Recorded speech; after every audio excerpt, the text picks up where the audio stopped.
बुझे बुझे चेहरों ने मुकम्मल दास्तान बयान कर दी।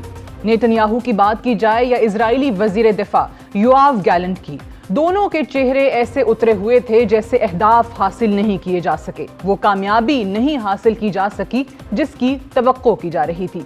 बात हो रही है ईरान पर इजराइल के होने वाले हमलों की। इजरायली मीडिया जराए दावा कर रहे हैं कि कुल 20 मिलिट्री साइट्स को निशाना बनाया गया है। इजरायली मिलिट्री तर्जुमान का कहना है कि इजराइल ने ईरान पर होने वाले हमले से अपने अहदाफ कामयाबी से हासिल कर लिए हैं। हमारा जवाबी हमला मुकम्मल हो गया है और इसके मकासद हासिल हो चुके हैं। दावा किया गया है कि ईरानी मिसाइल हमलों के जवाब में मिसाइल प्रोडक्शन साइट्स और एयर डिफेंस बैटरीज को निशाना बनाया गया है। इजरायली वजारत दिफा की तरफ से एक बयान में कहा गया है कि इजरायली जंगी तैयारों ने ईरान के मुताद्दिद अहदाफ पर दुरुस्त और टारगेटेड हमले किए, जिसके बाद हमारे तैयारे बाहिफाजत वापस लौट चुके हैं।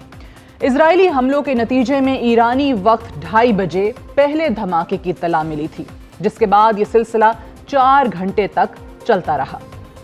ईरानी मीडिया और हुकूमती ज़राए पर जारी बयानात की बात की जाए तो ईरानी हुक्काम का कहना है कि इजरायली जवाबी कार्रवाई बुरी तरह नाकाम रही। सेहूनी रियासत की तरफ से अलाम और खुजिस्तान सूबे में फौजी तनसीबात पर हमले की कोशिश की गई। हमले के नतीजे में मामूली नुकसान हुआ। ज़्यादातर हमलों को दिफाई निज़ाम की तरफ से कामयाबी से रोक दिया गया। इजरायली वज़ीर दिफा का कहना था कि इजरायली हमला खौफनाक होगा। ऐसा बिल्कुल मालूम नहीं हुआ। तंजिया अंदाज में बरतानिया में मौजूद दिफाई तज्जियाकारों का कहना है कि ईरानी डिफेंस यूनिट इजरायली कार्रवाई से मायूस हुआ है। ऐसा मालूम होता है कि इजराइल को एक फेस सेविंग चाहिए थी और उसको फेस सेविंग फराहम कर दी गई और अमेरिका ने इजराइल की फेस सेविंग में मदद की। इजराइल को अलामती तौर पर हमला करने के लिए मखसूस मकामात फराहम किए, बॉम्ब्स फराहम किए, फ्लाइट प्लान फराहम किया, अरब रियासतों से फ़ज़ाई हुदूद इस्तेमाल करने की इजाज़त लेकर दी और फिर ईरान को कहा गया कि कुछ रियायतों के बदले बदला ना लिया जाए। इजराइल को ना ईरानी न्यूक्लियर साइट्स पर हमला करने की इजाज़त मिली और ना ही ईरानी ऑयल के ज़ख़ीरे पर हमले की इजाज़त दी गई, क्योंकि मगरबी ममालिक बिलखुसूस अमरीका आगाह था कि इजरायली कार्रवाई का खुमियाजा मगरब समेत पूरी दुनिया को भुगतना पड़ेगा। दुनिया के लिए ईरान की तरफ से मशरिक़ वुस्ता से तेल की बंदिश किसी तौर पर भी काबिल कबूल नहीं थी, क्योंकि मगरबी ममालिक पहले ही रूस पर लगाई गई मौशी पाबंदियों के नुकसान को पूरा नहीं कर पा रहे। इजरायली हमले से ये बात भी वाज़ेह हो चुकी है कि इजराइल एक आज़ाद और खुद मुख्तार रियासत पर हमला करने की सलाहियत नहीं रखता। सेहूनी रियासत की कमज़ोरियाँ वाज़ेह हो चुकी हैं। अमेरिका की मदद के बगैर सेहूनी अफवाज लड़ने के काबिल नहीं।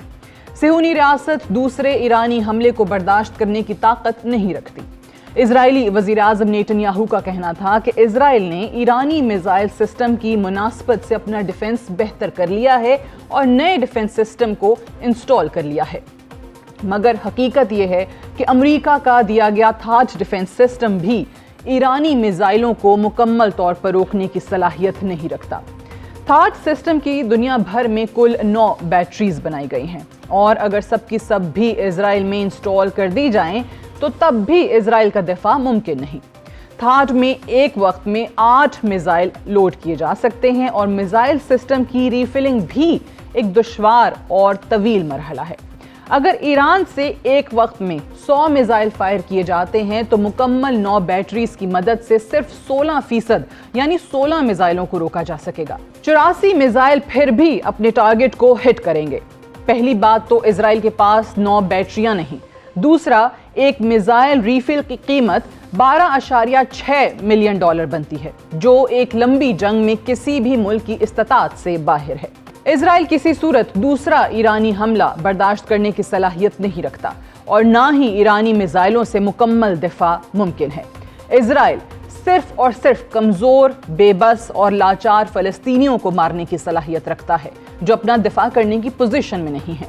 काश हम मुस्लिम ममालिक भी इकट्ठे हो पाते तो इजराइल फ़लस्तीनियों के कत्लेआम की जुर्रत भी ना करता, मगर हमने फ़लस्तीन को नाकाम कर दिया।